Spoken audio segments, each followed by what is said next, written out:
Welcome to DAO Talk Interviews, a weekly podcast series that sits down with the IRL voices behind the online usernames of the leaders in the budding DAO ecosystem. Each week, we'll dive deep with an individual or individuals on what they're working on, what brought them into the DAO space, and so much more. Hosted by me, Tommy, and sometimes my friends, Frisian, Coolhorsegirl, Caden, and Ellie. Each episode is brought to you and powered by Tally.xyz, the home of DAO governance. So sit back, relax, and enjoy this episode. All right, ladies and gentlemen, after a long hiatus, DAO Talk has returned. I don't even know if we can call it DAO Talk Weekly anymore, DAO Talk Monthly or anything. It's just DAO Talk now. We've been putting out some episodes on the pod. Got had some really good interviews go out over the past couple months, particularly around like ARP staking. We had the OG DAO Talk legend Frisian on the pod earlier this year, a couple months ago. But I think it's time. You know, people have been asking in the chat on Twitter and in person, like, yo, when's DAO Talk coming back? When's it back? When are we going to bring the vibes back? So this week, we're going to kickstart DAO Talk, you know, the OG style, right? You got your Tally folks. We're just going to talk about, you know, what we've seen over the past couple months since we've talked on DAO Talk. We actually recorded one a couple months ago that we actually never published. Maybe we should publish that one kind of as a bonus episode. But things have been crazy over the past couple months. We've been working. We'll talk a little bit about the Tally protocol, ARP staking, etc. We have like deep dives into that if you want to go dive into that, because we talk about it ad nauseum. So if you want to dive into like the technical side of things, hear it from Dennison, Raph, Frisian, Ben from Scopelift, who's actually building out the protocol. Go check those out. We'll link them in the show notes. But how's everyone been? CSG, you've been out on the conference circuit. I'm sure a lot of our DAO Talk listeners have probably, you know, seen you in person over the past couple of months, but how have you been? How's the conference circuit been? What are you seeing out there? Our conference is dead. Are we moving away from them? Like, what's the vibe? Yeah, conferences definitely aren't dead, but like I am after going to so many this year. It's been good. So I hit some of the Asia ones. I hit Korea and then Singapore. And I don't know, it's like a weird paradox, you know, like the smaller ones seem way lower value because there's way less people there. But then you get to have like a few intimate conversations about places that are looking to decentralize. And the very first part is understanding why, you know, that's valuable to their ecosystem. So that's cool because you don't like it's not selling as much your vision, but like educating on it. So I really enjoyed Korea actually. There was a lot of bear chain hype for sure, but a lot of like smaller L2s and DeFi protocols that are also looking to decentralize. Also, given like the legal climate these days, which like not legal advice, but if you look at the Mango decision just a couple weeks ago, places that claim to be decentralized actually need to decentralize. So you can't do, you know, like your fake DAO bullshit anymore. You actually have to decentralize. Like community owned tokens have to control some important parts of the protocol. Whether, you know, that's just grants will remain to be seen. But we're seeing more and more places actually realize that token voting is super important. So that was cool. And then Singapore was cool. The vibes were there. There were a lot more people there, which was good. Got to spend a lot of time with the Gauntlet squad, which I really like them. So that was fun. But I think people are burnt on conferences, especially after there were these Asia ones, and then it's like everybody goes home and like re-goes to the Asia ones in Bangkok in like a month.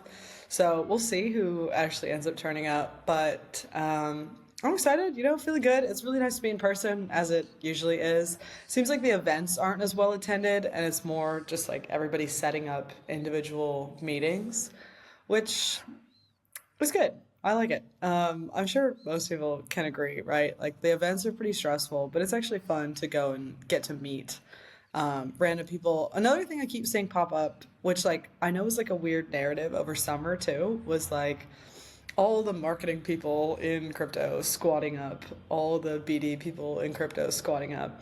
And as cringe as like a lot of the Twitter discourse was, it was pretty fun to like hang out with people that you can complain about the same things about with, you know? Like you guys would really enjoy like a marketing and like go to market one because I'm sure there's many a many a thing that you can relate over. Yeah, it was fun. So yeah, end of the day, we'll see what the landscape is in the next year. I was even saying with some people at Tally, like, do we think we're gonna go to all of the conferences next year? And the answer is probably not every one of them, you know? Like, it seems like Denver's important, CC's important, and maybe DevCon's important. Besides that, it's a big lift to go to them, right? Like they're fun in the Yeah. moment, but then the ramp up to them and then the ramp down from them is like 1 week conference is like 3 weeks of what do you even call it? Shit. So we'll see. We'll see. But Yeah. so far so good. Yeah. A lot I want to dive into there, but before we do, and I think, you bring up some good points, like from the marketing side, which is where, Ellie and I spend most of our time, from like the conference circuit side, yeah, like you said, it is a lot of ramp up and for what. So I think, like you said, I mean, for us and specifically, I think, yeah, it's like, going to the main ones, having a presence there. And then, if you can get yourself a CHG, it helps a lot because you can hit all those smaller conferences. Because I do think you brought up a good point about like, the big conferences are the big conferences, obviously, but the small ones are usually, you can almost get more value out of them because it's a smaller crowd and people are more intentional. Like we went to ETH Berlin this year, wasn't there was this one in like Italy that I think went really well. I heard a lot of good feedback from people from other projects working there. It's a little more intentional and more specific to specific product offerings and different things. So it'll be interesting to see over the next couple of years. We can dive into that in a second, but Ellie, I know you said you have nothing to say, but I think people would love to hear from you. Ellie is, if you're not familiar, me and Ellie are a tag team. So all the marketing, all the cool content, brand stuff you see from us, is a product of our collaboration. So Ellie, I want to get your kind of like overview on, what's it been like working in the DAO space? Is there anything like particularly different? You did some freelance stuff before, and then maybe like outside of the space, like what's been different, what's been enjoyable about like working with DAOs, and maybe what's not been enjoyable as well. But like, is there any like broad takes you have from your, experience joining Tally earlier this year, and then, getting 7 to 8 months of experience under your belt? Yeah, well, I don't really have anything to compare it to like outside of like DAO stuff, but like I'm having a blast. I'm like making graphics, doing some cool art projects. I made a book this year. We've got another little art project coming out soon. Um, Editing podcasts, making videos, I writing like describing it newsletters. as art projects. It is like Yeah, that. yeah. Well, we have a little. It's a campaign. It's a campaign, but for me, Yeah, it's I'm like how to looking at it. make It's your like work fun. exactly. Yeah, it's like don't call it work, call it art, and then I will enjoy every second of it. But it is work, and it's for a fun purpose. Well, it's for like a work purpose, but I'm again still saying fun purpose because I'm trying to make it fun. No, I'm having a blast. I love Tally. I love you, Tommy. Love you, CHG. Here for it. That's all I have to contribute to that conversation. No, I think you bring up a good point though, right? Like CHU, you mentioned like, the marketing and BD meetups and everyone kind of like creating a little bit of structure, because I think, working in the space, it's, a little bit lonely sometimes, right? Like most companies are purely remote, even the ones that aren't are like kind of hybrid. And, the marketing people and the BD folks are kind of like a new addition to the crypto space in the sense of like comparing it to the timeline of a larger industry where like, it's product first, 20, early 2010s, 2020s, or mostly it's 2010s, it's super technical, these crazy technical innovations and product innovations. And now it's okay, the meme of like onboarding the next billion people. It's like, well, that starts with marketing and making it fun and like these art projects, right? And I think it's finding that mix between, I think CT or crypto Twitter is really good about like, going super, super far in the opposite direction of traditional marketing. And that works for particular projects, but I think for the projects, like Tally and some of these, like, like Aave and Uniswap, these protocols with hopes of longevity and staying power in the space, kind of find that middle ground, right? And it is like making it fun and doing art projects and doing something outside the box. Like we had LDF on a couple years ago, like that was a big conversation. It's like, how do we, make these non-sexy things sexy and fun and, desirable, right? I mean, you think about like Google, it's not like at its core desirable product, right? It's a search engine and it's a tool suite of like Google Docs and slides, but Google's brand is top tier and it's has this like lightness to it, this fun to it, where you're going to want to use Google versus Microsoft, right? Like that's a really good comparison where it's like both products are probably relatively similar.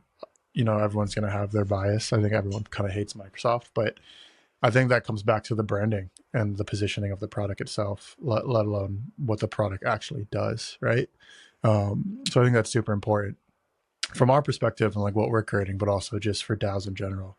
Like I've kind of been beating that drum forever. It's like you can't just like launch your DAO and expect people to be motivated and by anything other than financial means, which is kind of like the main thing. But it's like, how do you make governance sexy? How do you make participation sexy? How do you make these projects fun and like people want to use them? Like Chipped is a great example of like, it's a crypto native product, but it's like thinking outside of the box in terms of its distribution and product fit and product positioning. And that's twofold, right? Which is why I'm glad we have both of you on the call. It's like Ellie and I, from this perspective of, okay, it's art and it's fun. And it's like the governance playbook, which is like a very important piece of content for the space. It's right. It's taking like a doc hub and, making it sexy and putting it in a book form and like distributing it. Right. That's doing way more for people from an education standpoint, not only within the space, from outside the space of like, oh, you want to know what I do? Hey, go to docs.tallyxyz and you can figure out what we do. Like no one's going to want to do that. Even me, who's like pretty much made the docs, I'm like, I'm not going to go read them because they're sexy, but I read my book. That sounds super like douchebag to say, but like it's a really cool piece of art. Yeah, art bro, right? You got to like bring a little bit of everything into everything, right? I came in as an art bro, and I've been able to like really gain a lot of insight and professional experience outside of Tally and applied it to DAOs where it's like, here's how you think from like a first principles technical product perspective.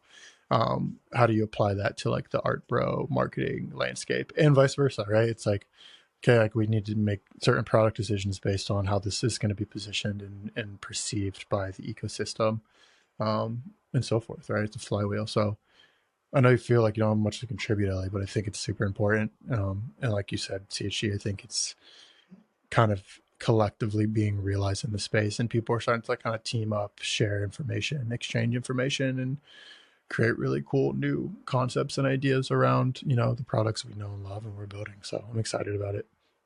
Yeah, to be clear, like we're shipping a bunch of stuff. Like we have a website coming out. Like we had like a whole like podcast series. Like there's like a ton of shit that we're doing. But like, yeah, you and I talk about this a lot. It's like both sides of that coin, right? Like being very business oriented, but also being very creative, and like marrying those two things is the best path forward. But yeah, you can't have one without the other, right? If you're thinking about, which is kind of what I think about, like when we think about like broad DAO takes in the landscape of the space, it's like, okay, we're kind of at the point of like, okay, how are these protocols going to have long-term success and viability in the space, right? It's becoming, and I know we all hate like comparing it to like Web2 and like boomer financial institutions, but it's like there's a reason like Visa and MasterCard have had so much staying power.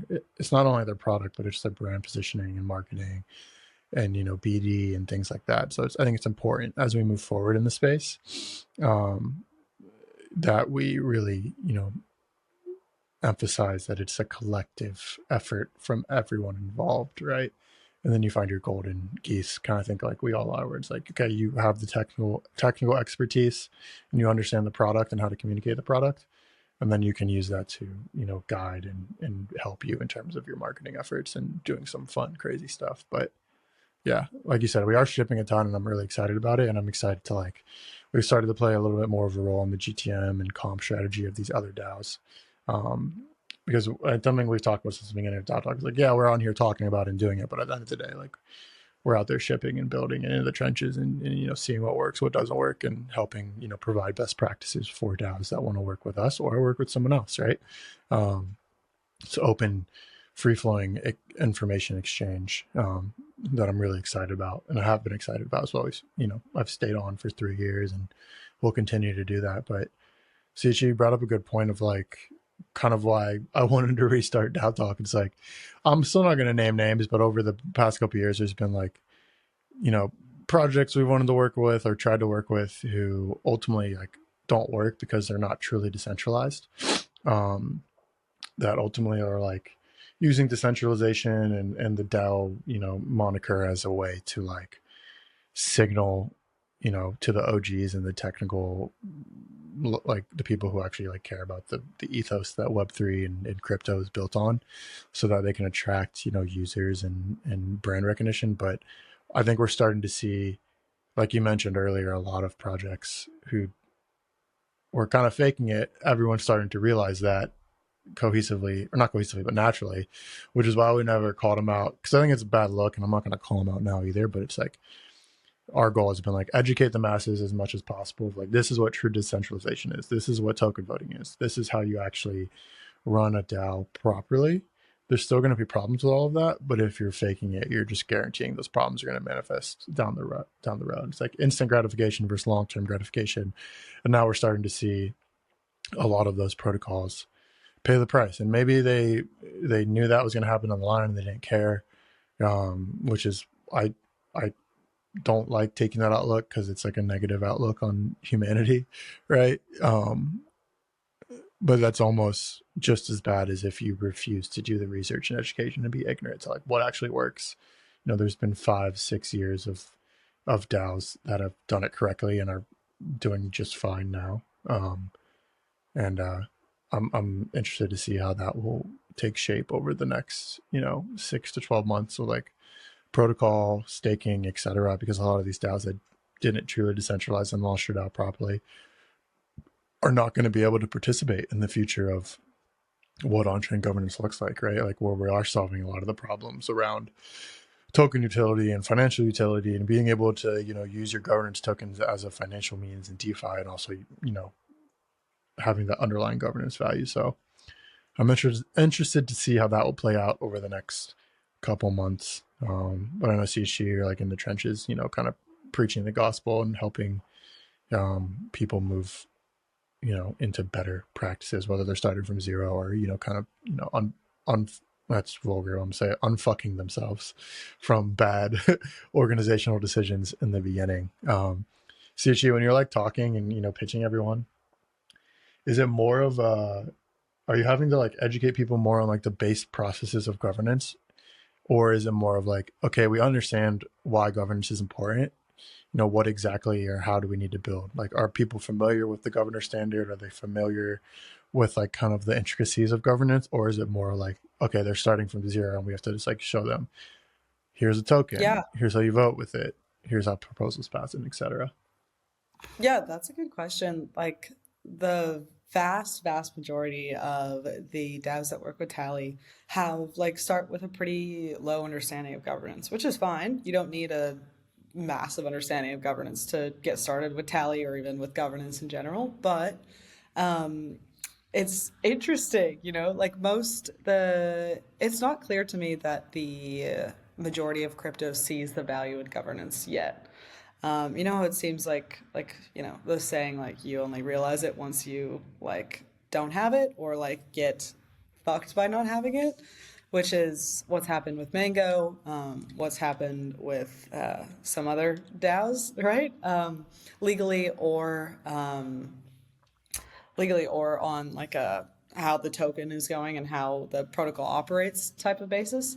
So the majority of people that I talk to really have, like, the persona is somebody who's been assigned to do governance that doesn't know anything about governance and might not even necessarily care about governance, but has been assigned to figure out governance of the protocol. It's usually a BD guy or a product guy, or sometimes it's even the CEO.